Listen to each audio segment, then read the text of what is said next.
Mujeres que corren con los lobos. Capítulo 4. El compañero, la unión con el otro. El himno del hombre salvaje. Manawi. Si las mujeres quieren que los hombres las conozcan de verdad, tienen que enseñarles un poco de sabiduría profunda. Algunas mujeres dicen que ya están cansadas, que ya han hecho demasiado a este respecto. Me atrevo a decir, humildemente, que han estado intentando enseñar a un hombre que no quiere aprender. Cuando los hombres ponen de manifiesto una buena disposición, es el momento de revelarles cosas no solo por este motivo, sino porque otra alma lo pide. Ya lo verás. He aquí algunas de las cosas que ayudarán a un hombre a comprender y a salir a medio camino al encuentro de la mujer.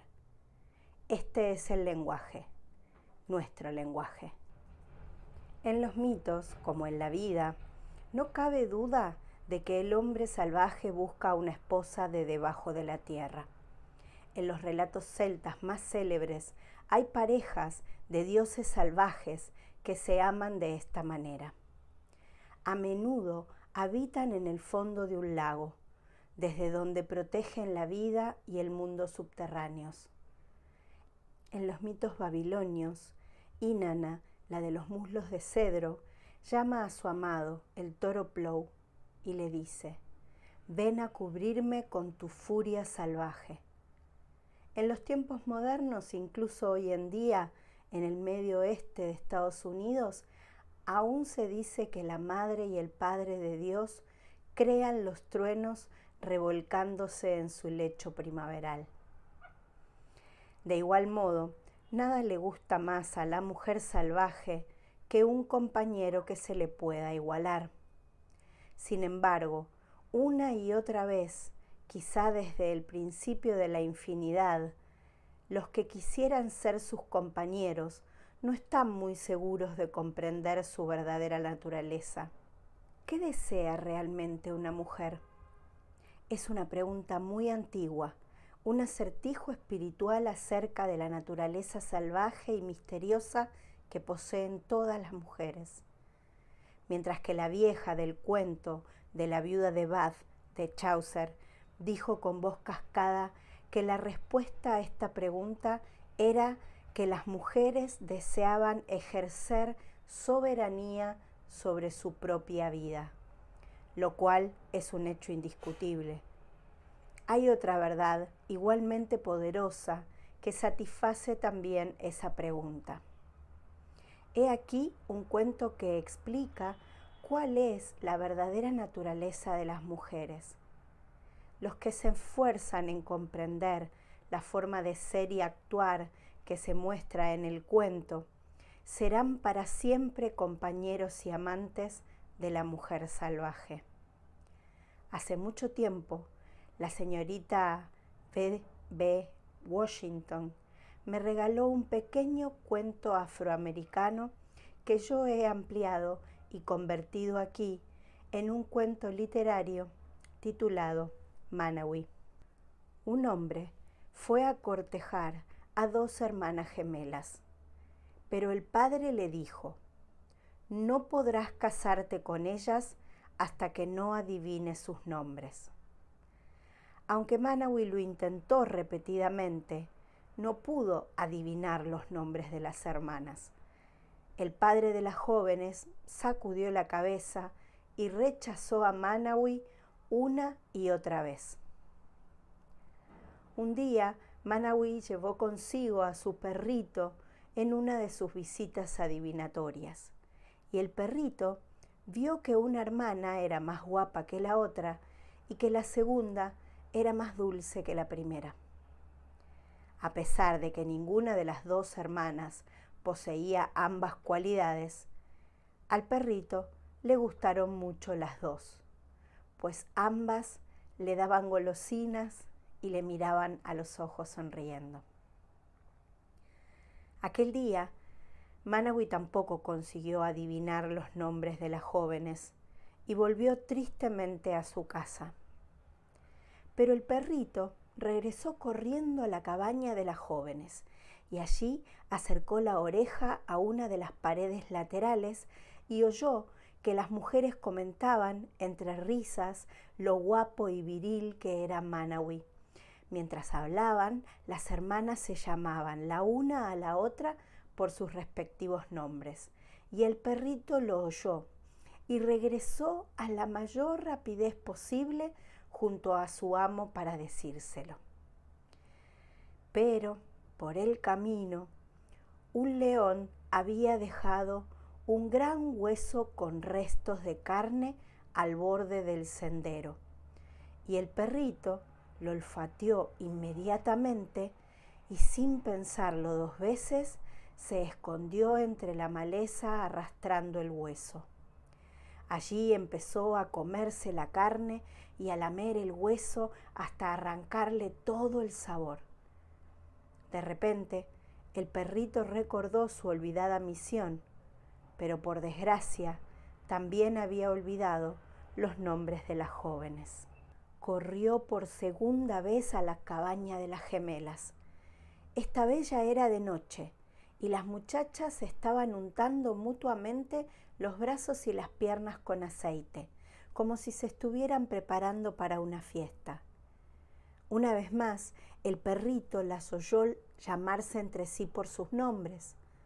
Pegó un brinco de alegría y mientras regresaba por el camino que conducía a la cabaña de Manawi, aspiró desde la maleza el olor de la nuez moscada. Nada le gustaba más al perrito que la nuez moscada. Se apartó rápidamente del camino y corrió al lugar donde una exquisita empanada de kumquat se estaba enfriando sobre un tronco. La empanada desapareció en un santiamén y al perrito le quedó un delicioso aroma a nuez moscada en el aliento. Mientras trotaba a la casa con la tripa llena, trató de recordar los nombres de las jóvenes, pero una vez más los había olvidado. Al final, el perrito regresó de nuevo a la cabaña de las jóvenes y esta vez las hermanas se estaban preparando para casarse. «Oh, no», pensó el perrito, «ya casi no hay tiempo». Cuando las hermanas se volvieron a llamar mutuamente por sus nombres, el perrito se grabó los nombres en la mente y se alejó a toda prisa, firmemente decidido a no permitir que nada le impidiera comunicar de inmediato los 2 valiosos nombres a Manawi. El perrito en el camino vio los restos de una pequeña presa recién muerta por las fieras, pero no hizo caso y pasó de largo. Por un instante le pareció aspirar una varada de nuez moscada en el aire, pero no hizo caso y siguió corriendo sin descanso hacia la casa de su amo. Sin embargo, el perrito no esperaba tropezarse con un oscuro desconocido que salió de entre los arbustos, lo agarró por el cuello y lo sacudió con tal fuerza que poco faltó para que se le cayera el rabo. Y eso fue lo que ocurrió, mientras el desconocido le gritaba: «Dime los nombres de las chicas para que yo pueda conseguirlas». El perrito temió desmayarse a causa del puño que le apretaba el cuello, pero luchó con todas sus fuerzas. Gruñó, arañó, golpeó con las patas y al final mordió al gigante entre los dedos. Sus dientes picaban tanto como las avispas. El desconocido rugió como un carabao, pero el perrito no soltó la presa. El desconocido corrió hacia los arbustos con el perrito colgando de la mano. «Suéltame, suéltame, perrito, y yo te soltaré a ti», le suplicó el desconocido. El perrito le gruñó entre dientes: «No vuelvas por aquí o jamás volverás a ver la mañana». El forastero huyó hacia los arbustos gimiendo y sujetándose la mano mientras corría. Y el perrito bajó medio rengueando y medio corriendo por el camino que conducía a la casa de Manawi. Aunque tenía el pelaje ensangrentado y le dolían mucho las mandíbulas, conservaba claramente en la memoria los nombres de las jóvenes, por lo que se acercó cojeando a Manawi con una radiante expresión de felicidad en el rostro. Manawi lavó suavemente las heridas del perrito y éste le contó toda la historia de lo ocurrido y le reveló los nombres de las jóvenes. Manawi regresó corriendo a la aldea de las jóvenes, llevando sentado sobre sus hombros al perrito cuyas orejas volaban al viento como dos colas de caballo. Cuando Manawi se presentó ante el padre de las muchachas y le dijo sus nombres, las gemelas lo recibieron completamente vestidas para emprender el viaje con él. Le habían estado esperando desde el principio.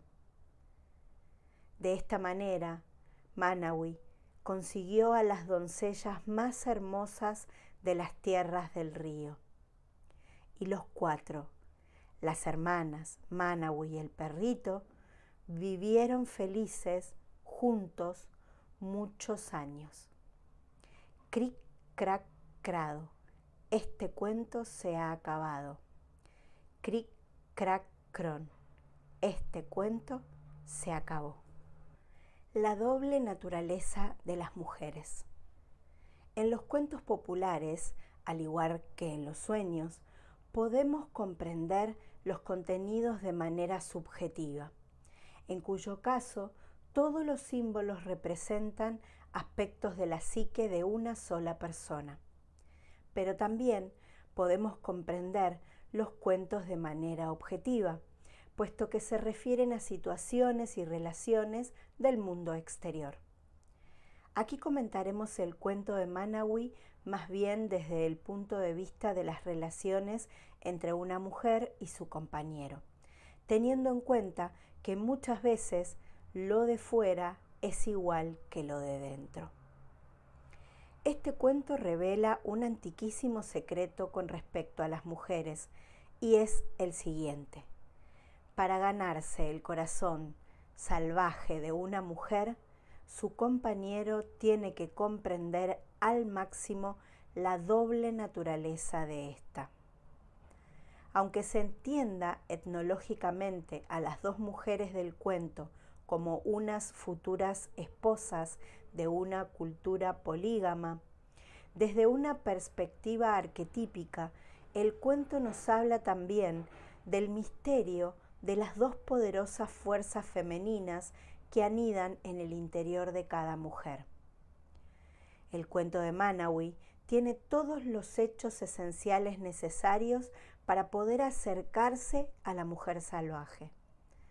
Manawi, a través de su fiel perro, adivina los dos nombres, las dos naturalezas de lo femenino. No puede vencer si no resuelve el misterio, y para ello tiene que echar mano de su propio yo instintivo, simbolizado en la figura del perro. Cualquiera que se acerque a una mujer se encuentra de hecho en presencia de dos mujeres, un ser exterior y una criatura interior, una que vive en el mundo de arriba y otra que vive en el mundo no tan fácilmente visible. El ser exterior vive a la luz del día y es fácilmente observable. Suele ser pragmático, aculturado y muy humano. En cambio, la criatura interior suele emerger a la superficie desde muy lejos, a menudo aparece y desaparece rápidamente, pero siempre deja a su espalda una sensación de algo sorprendente, original y sabio. La comprensión de esta doble naturaleza de las mujeres hace que a veces los hombres e incluso las propias mujeres cierren los ojos y pidan ayuda al cielo. La paradoja de la doble naturaleza de las mujeres consiste en que, cuando una de ellas se muestra sentimentalmente más fría, la otra es más ardiente. Cuando una mantiene unas relaciones más intensas y enriquecedoras, la otra puede mostrarse ligeramente glacial. A menudo una de ellas es más feliz y elástica, mientras que la otra anhela no sé qué. Una de ellas puede estar contenta y la otra puede experimentar una agridulce nostalgia. Estas dos mujeres en una son unos elementos separados pero unidos que se combinan en la psique de 1000 maneras distintas. El poder de dos. Aunque cada faceta de la naturaleza de la mujer constituye un ente aparte, con distintas funciones y un conocimiento diferenciado, ambas poseen una conciencia o interpretación mutua, tal como cubre entre el cerebro y su corpus callosum, y por consiguiente actúan como un todo. Cuando una mujer esconde o favorece demasiado una de sus facetas, vive una existencia muy desequilibrada que le impide el acceso a todo su poder. Y eso no es bueno. Hay que desarrollar ambas facetas. Hay mucho que aprender acerca de la fuerza de dos cuando examinamos el símbolo de las gemelas. En todo el mundo y desde la más remota antigüedad se ha creído que los gemelos están dotados de poderes sobrenaturales. En algunas culturas existe toda una disciplina dedicada al equilibrio de la naturaleza de los gemelos, considerados dos seres que comparten una sola alma. E incluso después de su muerte, a los gemelos se les da de comer, se les habla y se les ofrecen obsequios y sacrificios. En varias comunidades africanas y caribeñas se dice que el símbolo de las hermanas gemelas tiene yuyu, la mística energía del alma. Por consiguiente, hay que cuidar esmeradamente de las gemelas para evitar que un mal destino se abata sobre toda la comunidad. Una norma del culto vudú de Haití exige que a los gemelos se les dé de comer exactamente las mismas raciones de alimento para evitar que surjan celos entre ambos, pero sobre todo para evitar que uno de ellos tenga languidez, pues si uno muere, también morirá el otro, y entonces se perderá la especial espiritualidad que ambos aportan a la comunidad. De igual modo, una mujer posee un poder extraordinario cuando los dos aspectos de su psique se reconocen conscientemente y se perciben como una unidad, juntas y no separadas. El poder de dos es muy fuerte y no debe descuidarse ninguna de las facetas de la dualidad. Se las tiene que alimentar por igual, pues ambas aportan un misterioso poder al individuo. Una vez, un viejo afroamericano del Medio Sur me contó un cuento. Salió de un callejón mientras yo permanecía sentada entre las pintadas de un aparcamiento del centro de una ciudad. Muchas personas lo hubieran calificado de loco, pues hablaba con todo el mundo sin dirigirse a nadie en particular. Avanzaba con un dedo extendido como si estuviera tanteando la dirección del viento. Las cuentistas dicen que estas personas han sido tocadas por los dioses. En nuestra tradición, a un hombre así lo llamaríamos el bulto, pues las almas, como él, llevan una cierta mercancía y la muestran a quien quiera verla, a cualquiera que tenga ojos para verla y cualquiera que tenga sentido común para acogerla. Aquel simpático bulto en particular me contó el siguiente cuento. Gira en torno a cierta transmisión ancestral y se titula Una ramita, dos ramitas. Así actúan los viejos reyes africanos, me dijo en un susurro. En el cuento, un anciano se está muriendo y convoca en torno a sí a los suyos. A cada uno de sus muchos hijos, esposas y parientes les entrega una corta y resistente ramita. Romped la ramita, les ordena. Con cierto esfuerzo, todos rompen la ramita por la mitad. Eso es lo que ocurre cuando un alma está sola y no tiene a nadie. Se rompe fácilmente. Después, el viejo les dio a cada uno de sus parientes otra ramita y les dijo: así me gustaría que vivierais cuando yo ya haya muerto. Reunid todas las ramitas en haces de 2 y de 3. Y ahora quebrad los haces por la mitad. Nadie pudo quebrar las ramitas cuando forman un haz de 2 o de 3. El viejo me miró sonriendo. Somos fuertes cuando estamos con otra alma, cuando estamos unidos a los demás. No nos pueden romper.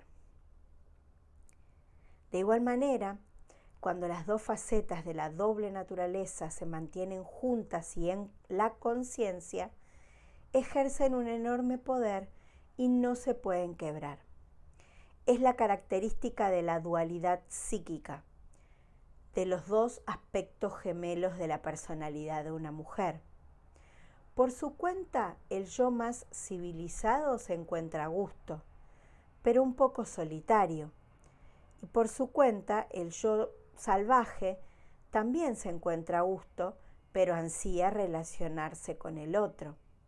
La pérdida de los poderes psicológicos, emocionales y espirituales de las mujeres se debe a la separación de estas dos naturalezas y a la simulación de que uno u otro de ellos ya no existe. Este cuento se puede interpretar como referido a la dualidad masculina y a la femenina, y también Manawi posee una doble naturaleza, una naturaleza humana y una naturaleza instintiva, simbolizada por el perro. Su naturaleza humana, amable y afectuosa, no es suficiente para superar la prueba. Es su perro, símbolo de la naturaleza instintiva, el que tiene la capacidad de acercarse subrepticiamente a las mujeres y, gracias a la agudeza de su oído, averiguar sus nombres. Es el perro el que aprende a desechar las seducciones superficiales y a conservar los conocimientos más importantes. Es el perro de Manawi el que posee un fino oído y es dueño de una tenacidad y un instinto que lo lleva a ocultarse junto a las paredes y a buscar, perseguir y recuperar las ideas valiosas.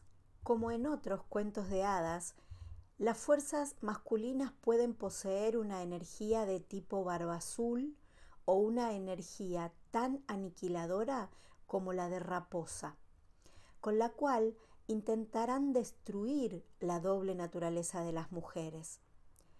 Esta clase de pretendiente no puede tolerar la dualidad y busca la perfección, la única verdad, la única sustancia femenina encarnada en una sola mujer perfecta.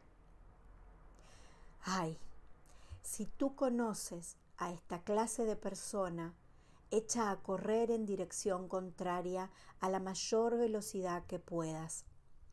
Es mejor tener un amante que sea como Manawi, tanto por dentro como por fuera. es un pretendiente mucho más satisfactorio, pues está profundamente entregado a la idea del dos, y el poder de dos actúa como una entidad integral. Por consiguiente, Manawi desea tocar esta extremadamente ubicua pero misteriosa combinación de vida espiritual de la mujer y posee una soberanía propia, puesto que él es también un hombre salvaje y natural, y entonces percibe el eco de la mujer salvaje y se siente atraído por ella. Entre esta tribu acumulativa de figuras masculinas de la psique femenina, que los junguianos denominan animus, existe también una actitud de tipo Manawi, que descubre y aprecia la dualidad femenina. La considera valiosa y digna de ser cortejada, digna de ser deseada, y no ya diabólica, fea y despreciable. Manawi, tanto si es una figura externa como si es interna, representa un amante audaz pero rebosante de confianza, cuya mayor deseo es nombrar y comprender la misteriosa y luminosa dualidad de la naturaleza femenina. El poder del nombre. Dar nombre a una fuerza, a una criatura, a una persona o una cosa tiene varias connotaciones. En las culturas en las que los nombres se eligen cuidadosamente por sus significados mágicos o propicios, conocer el verdadero nombre de una persona significa conocer el camino vital y las cualidades espirituales de dicha persona. Y la razón de que el verdadero nombre se mantenga a menudo en secreto es la necesidad de proteger a su propietario para que pueda adquirir poder sobre dicho nombre y que nadie lo pueda vilipendiar o pueda apartar la atención de él, y para que su poder espiritual pueda desarrollarse en toda su plenitud. En los cuentos de hadas y las narraciones populares, el nombre tiene varios aspectos adicionales, lo cual queda claramente de manifiesto en el cuento de Manawi. Aunque algunos cuentos el protagonista busca el nombre de una fuerza perversa para poder dominarla, por regla general, la búsqueda del nombre obedece al deseo de evocar esta fuerza o a esta persona, a la necesidad de estar cerca de esta persona y de establecer una relación con ella. Es lo que ocurre en el cuento de Manawi. Este va y viene una y otra vez en un sincero intento de acercarse al poder de las dos. Le interesa nombrarlas, no para adueñarse de su poder, sino para adquirir un poder propio igual al suyo. Conocer los nombres equivale a adquirir y a conservar la conciencia de la noble y doble naturaleza. Por mucho que uno desee, e incluso recurriendo al uso del propio poder, no se puede establecer una relación profunda sin conocer los nombres. La adivinación de los nombres de la doble naturaleza, es decir, de las dos hermanas, es inicialmente una tarea tan difícil para las mujeres como para los hombres. Pero no tenemos que preocuparnos demasiado. El solo hecho de que nos interese descubrir los nombres significa que ya vamos por buen camino. ¿Y cuáles son exactamente los nombres de estas dos hermanas simbólicas de la psique femenina? Como es natural, los nombres de las dualidades varían según las personas, pero tienden a ser, en cierto modo, contrarios.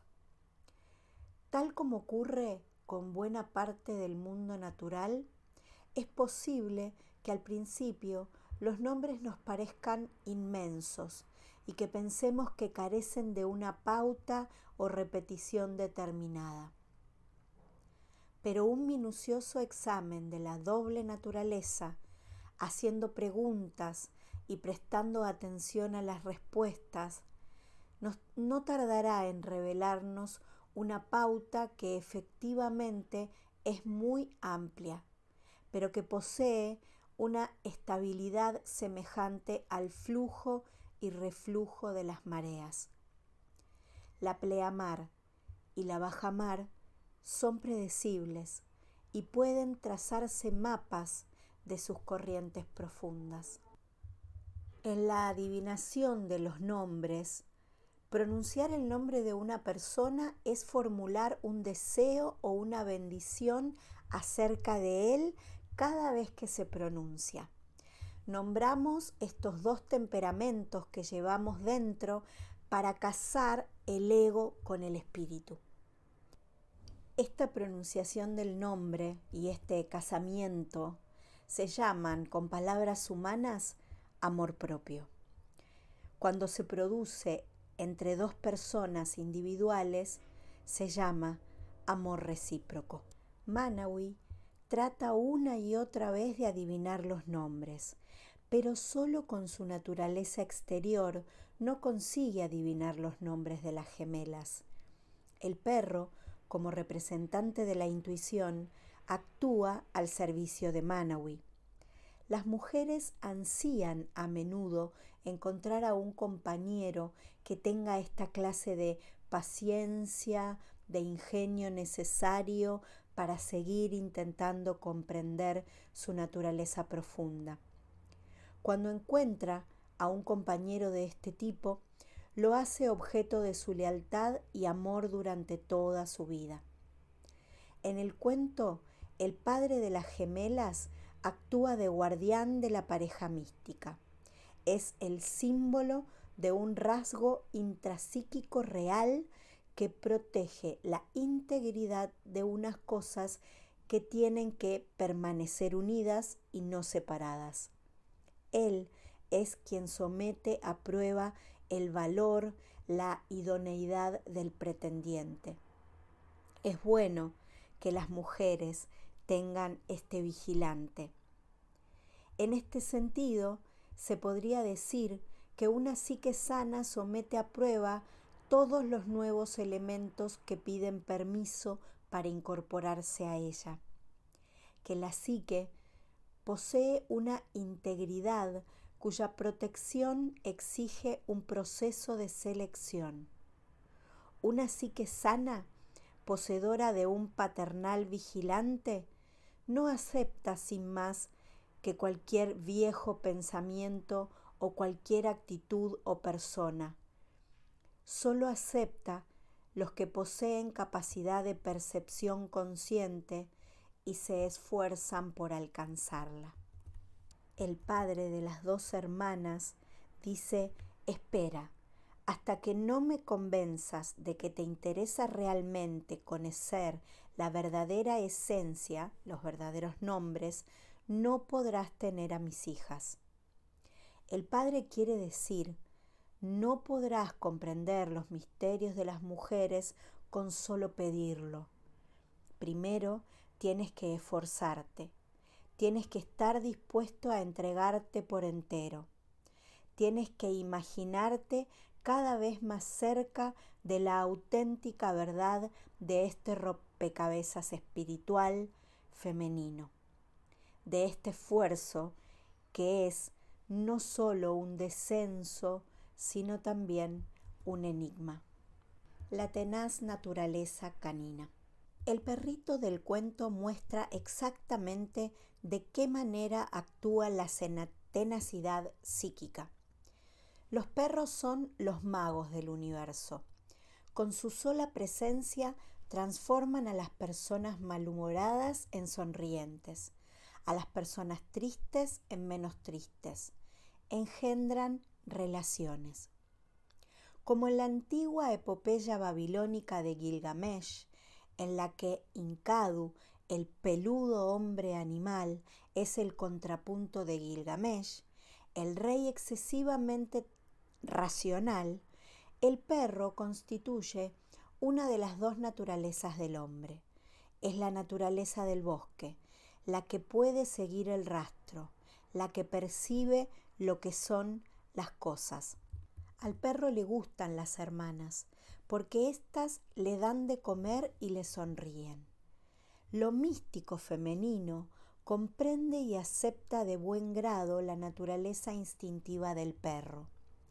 El perro representa, entre otras cosas, al o a la persona que ama fácilmente y durante mucho tiempo con todo su corazón.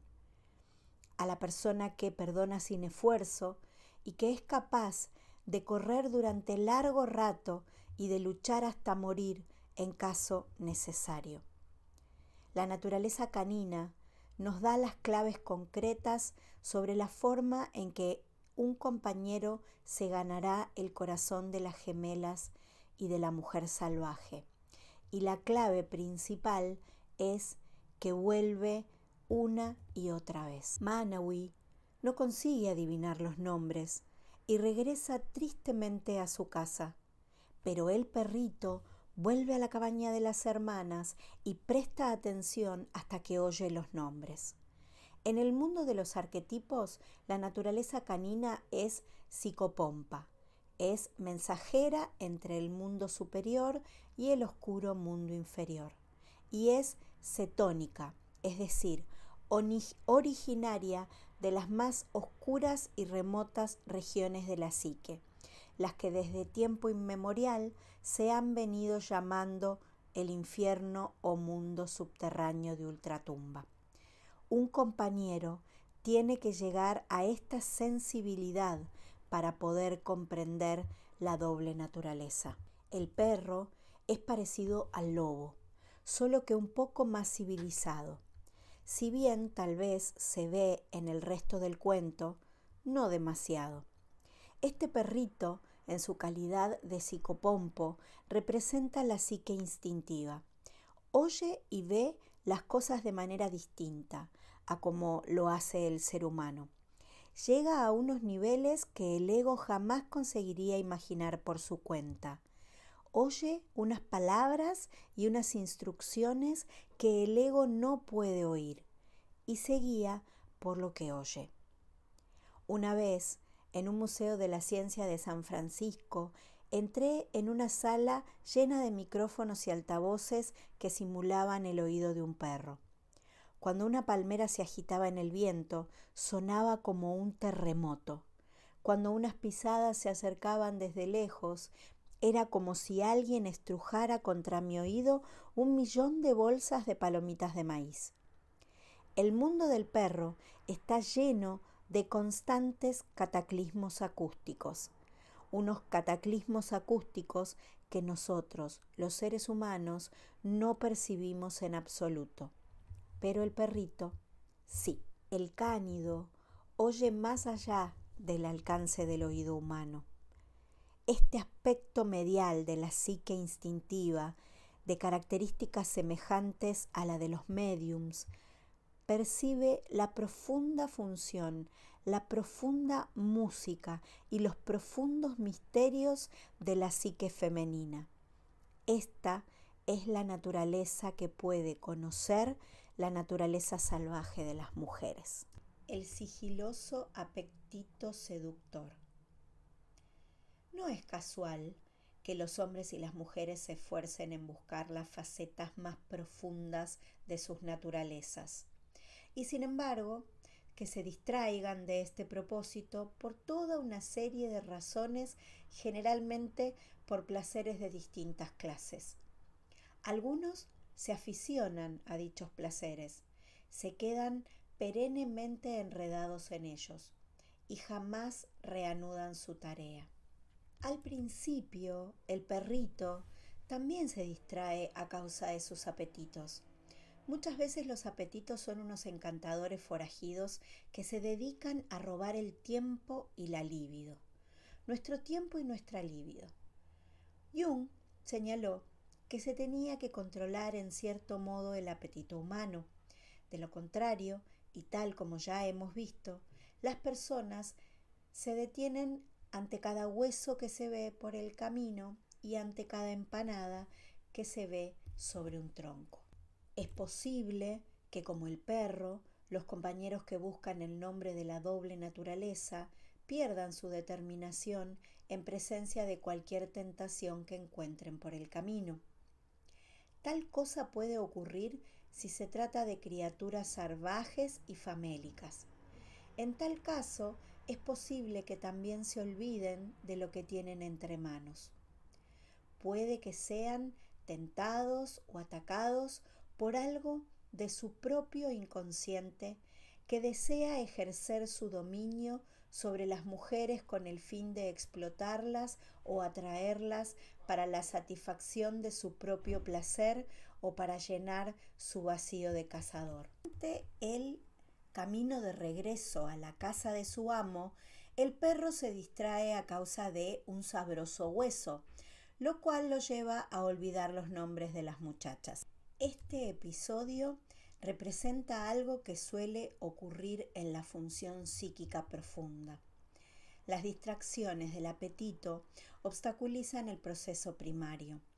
No pasa un mes sin que alguna paciente me diga: bueno, me distraje porque tenía mucho trabajo o porque experimenté una fuerte excitación sexual y tardé 7 días en calmar esa fiebre, o porque pensé que esta semana era el momento adecuado para podar las 500 plantas de mi casa, o porque emprendí 7 nuevas aventuras creativas, me lo pasé muy bien y después llegué a la conclusión de que ninguna de ellas era demasiado prometedora y decidí dejarlo todo. Por consiguiente, el hueso en el camino es algo a lo que nadie es inmune. Su delicioso hedor es una tentación irresistible para un perro.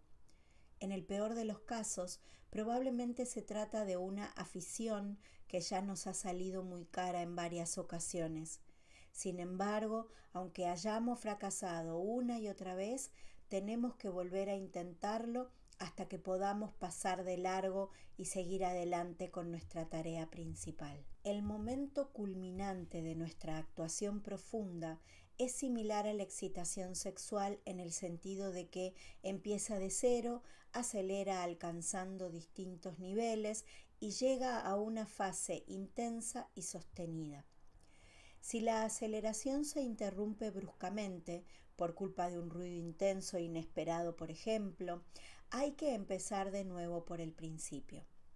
Cuando se trabaja con el estrato arquetípico de la psique, se produce una tensión de excitación parecida. Si se interrumpe la tensión, hay que empezar prácticamente de cero.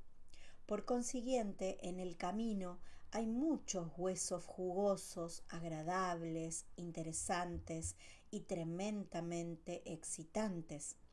Pero todos ellos nos arrastran en cierto modo hacia una especie de amnesia que nos hace olvidar no solo en qué fase de nuestra propia tarea nos encontramos, sino también en cuál es nuestra tarea. El Corán nos advierte sabiamente de que se nos pedirá cuentas de todos los placeres permitidos de la vida de los que no quisimos gozar cuando estábamos en la tierra. Sin embargo, un exceso e incluso una pequeña cantidad de una cosa buena en el momento inadecuado puede provocarnos una considerable pérdida del nivel de conciencia, en cuyo caso, en lugar de experimentar una repentina oleada de sabiduría, andamos por ahí como un profesor distraído que murmura por lo bajo: ¿dónde estaba yo ahora?, tardando semanas y a veces meses en recuperarnos de estas distracciones. En el cuento, el perro regresa corriendo a la cabaña de las gemelas, oye de nuevo sus nombres y una vez más se aleja a toda prisa. El cánido sigue el instinto impulso, de intentarlo una y otra vez. Pero una empanada de kumquat lo distrae y vuelve a olvidar los nombres. Otro aspecto del apetito ha saltado a la criatura y la ha apartado una vez más de su tarea. Su vientre ha quedado satisfecho, pero no así la tarea de su alma. Estamos empezando a comprender que el proceso de conservar la conciencia y más concretamente de no ceder a los apetitos que nos distraen mientras tratamos de encontrar una conexión psíquica es un proceso muy largo. Este proceso le resulta muy difícil mantenerse agarrado. Vemos que el sagaz perrito lo intenta con todas sus fuerzas. Sin embargo, cuesta mucho salir del profundo inconsciente arquetípico para regresar a la mente consciente. Cuesta mucho bajar a los nombres y cuesta mucho subir de nuevo a la superficie. Cuesta mucho conservar el conocimiento consciente cuando se tropieza con trampas por el camino. La empanada de kumquat y el hueso representan seducciones que nos distraen y que a su manera son deliciosas. En otras palabras, hay en la psique de todo el mundo unos elementos tortuosos, falsos y exquisitos. Estos elementos son contrarios a la conciencia. Se conservan los sanos manteniendo las cosas oscuras y atrayentes. A veces nos cuesta recordar que estamos luchando por alcanzar la belleza de la luz. En este cuento, el perro es el portador de la luz y trata de establecer una conexión consciente con la mística naturaleza gemela. Hay algo que periódicamente intenta evitarlo, algo que es invisible, pero que con toda certeza es el responsable de la colocación de los huesos y de las empanadas. No cabe duda de que se trata del oscuro forastero, otra versión del depredador natural de la psique, que se opone a la conciencia. Debido a la presencia de este adversario natural que está en la psique de todas las personas, hasta la psique más sana puede perder su lugar. El hecho de recordar la verdadera tarea que tenemos entre manos y de recordarla una y otra vez prácticamente al modo de los mantras nos conducirá de nuevo a la conciencia. La adquisición de la fiereza. El perrito aprende una vez más los nombres de las mujeres y regresa corriendo junto a su amo. Pasa de largo por delante del festín del camino y de los deliciosos efluvios procedentes de los arbustos. Vemos aquí que la intensidad de la conciencia de la psique está aumentando. La psique instintiva ha aprendido a reprimirse, a respetar las prioridades y a concentrarse. Se niega a distraerse y ahora está atenta. Pero, como llovida del cielo, una cosa oscura se abalanza de repente sobre el perrito. El desconocido sacude al perro y le grita: «Dime los nombres. ¿Cómo se llaman las mujeres para que yo pueda conseguirlas?» Al desconocido no le interesa la doble naturaleza ni las mejores cualidades de la psique. Para él, lo femenino es una posesión que desea adquirir y nada más. El desconocido puede ser una persona real del mundo exterior o un complejo negativo del mundo interior. No importa lo que sea, pues el efecto devastador es el mismo. Esta vez el perro libra una batalla desenfrenada. Tanto si el sujeto es varón como si es mujer, eso es lo que ocurre en la vida exterior cuando un incidente, un error verbal o alguna cosa extraña se abalanza sobre nosotros y trata de hacernos olvidar quienes somos. Siempre hay algo en la psique que trata de robarnos los nombres. En el mundo exterior también hay muchos ladrones de nombres. En el cuento el perrito lucha con denuedo. A veces solo aprendemos a aferrarnos a nuestro más profundo conocimiento porque un desconocido se nos echa encima. Entonces, tenemos que luchar por lo que más queremos, por aquello que tenemos entre manos, por nuestro desarrollo más allá de nuestros motivos espirituales o superficiales. Lo que Robert Bly llama el deseo de sentirnos maravillosamente, por mantenernos aferrados al conocimiento profundo, por terminar lo que hemos empezado.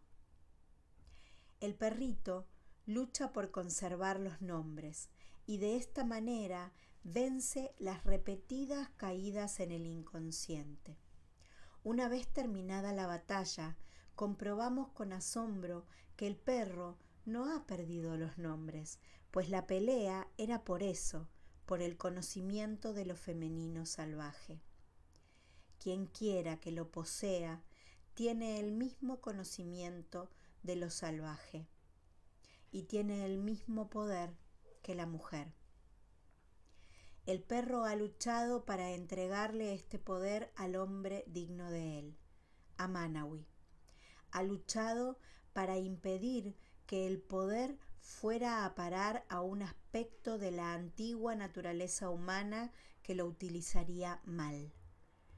La entrega del poder a unas manos adecuadas es tan importante como el conocimiento de los nombres. El heroico perro entrega los nombres a Manawi, el cual los ofrece al padre de las jóvenes.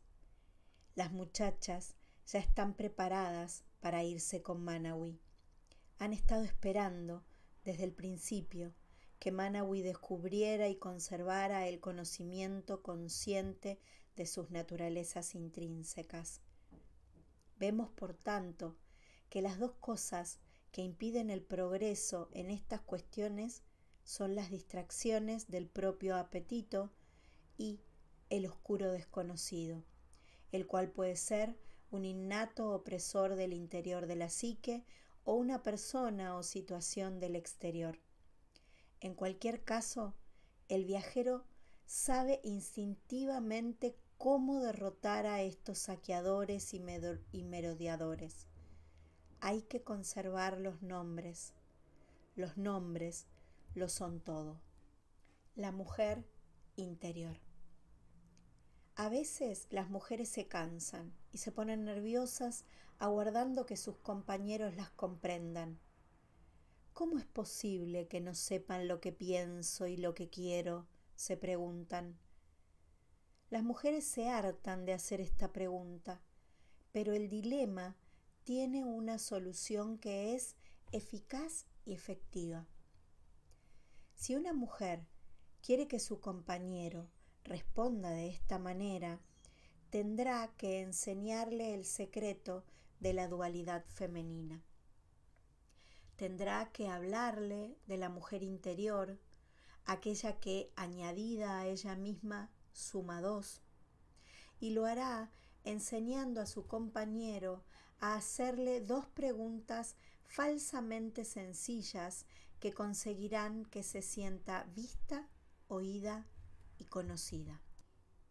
La primera pregunta es la siguiente: ¿qué es lo que quieres? Casi todo el mundo suele formular una versión de esta pregunta, pero hay otras preguntas más esencial, y es la siguiente: ¿qué es lo que quiere tu yo profundo? Si un hombre pasa por alto la doble naturaleza de una mujer y la toma por lo que parece, lo más seguro es que se lleve una sorpresa, pues cuando la naturaleza salvaje de la mujer surge de las profundidades y empieza a dejar sentir su presencia, a menudo tiene unas ideas, unos intereses y unos sentimientos muy distintos de los que había puesto de manifiesto anteriormente. Para entablar una relación segura, la mujer tendrá que hacerle a su compañero estas mismas preguntas. En nuestra calidad de mujeres, nosotras aprendemos a interrogar las dos facetas de nuestra naturaleza y también las de los demás. A través de la información que recibimos de ambas facetas, podemos establecer con toda claridad qué es lo que más valoramos y actuar en consecuencia. Cuando una mujer consulta su doble naturaleza, busca, examina y toma muestras de un material que está más allá de la conciencia y que por consiguiente resulta muchas veces sorprendente por su contenido y su elaboración, y es a menudo extremadamente valioso. Para amar a una mujer, el hombre tiene que amar también su naturaleza indómita. Si la mujer acepta a un compañero que no sabe o no puede amar su otra faceta, tendrá la sensación de que la han desmontado y cojeará como si estuviera averiada. Por consiguiente, los hombres, al igual que las mujeres, tienen que averiguar también el nombre de su doble naturaleza. El amante más estimado, el pariente y el amigo más apreciado, el hombre salvaje más estimable, es el que desea aprender. Aquellos que no disfrutan con el aprendizaje, los que no se sienten atraídos por las nuevas ideas y experiencias, no pueden desarrollarse más allá del poste del camino junto al cual están descansando en este momento. Si existe una fuerza que alimenta la raíz del dolor, esta es la negativa a aprender más allá del momento presente. Sabemos que la criatura del hombre salvaje está buscando su propia mujer terrenal, tanto si uno tiene miedo como si no. El hecho de dejarse conmover por el alma salvaje de otra persona constituye un profundo acto de amor. En un mundo en el que los seres humanos tienen siempre tanto miedo a perder, hay demasiadas murallas protectoras que impiden la disolución de las personas en la luminosidad de otra alma humana. El compañero de la mujer salvaje es el que posee tenacidad y paciencia espirituales. Es el que es capaz de enviar su propia naturaleza instintiva a atisbar bajo la tienda de la vida espiritual de una mujer y comprender lo que ve y lo que oye allí. El mejor partido es el de el hombre que insiste en regresar para intentar comprender, el que no permite que los espectáculos secundarios que encuentra por el camino lo aparten de su propósito. La tarea salvaje del hombre es, por tanto, la de descubrir los verdaderos nombres de la mujer y no hacer mal uso de este conocimiento para ejercer su poder sobre ella, sino más bien captar y comprender la sustancia luminosa de que está hecha y dejarse inundar, sorprender, escandalizar e incluso atemorizar por ella. Y luego de esto, permanecer a su lado y cantarle sus nombres. Eso hará que a la mujer le brillen los ojos y que a él le brillen a su vez los suyos. Pero para que no se duerma demasiado pronto sobre los laureles, queda todavía otro aspecto de los hombres de la doble naturaleza, un aspecto todavía más temible, pero que es esencial para todos los amantes. Mientras que una de las dos naturalezas de la mujer se podría llamar vida, La hermana gemela de la vida es la fuerza llamada muerte. La fuerza llamada muerte es una de las dos púas del tenedor magnético de la naturaleza salvaje. Si uno aprende a nombrar las dos naturalezas, al final acabará tropezando directamente con la calavera desnuda de la naturaleza de la muerte. Dicen que solo los héroes lo pueden resistir. El hombre salvaje lo puede resistir con toda certeza, y no cabe duda de que la mujer salvaje también. De hecho, ambos se ven totalmente transformados por ella. Y en el próximo capítulo tengo el gusto de presentarles a la mujer esqueleto.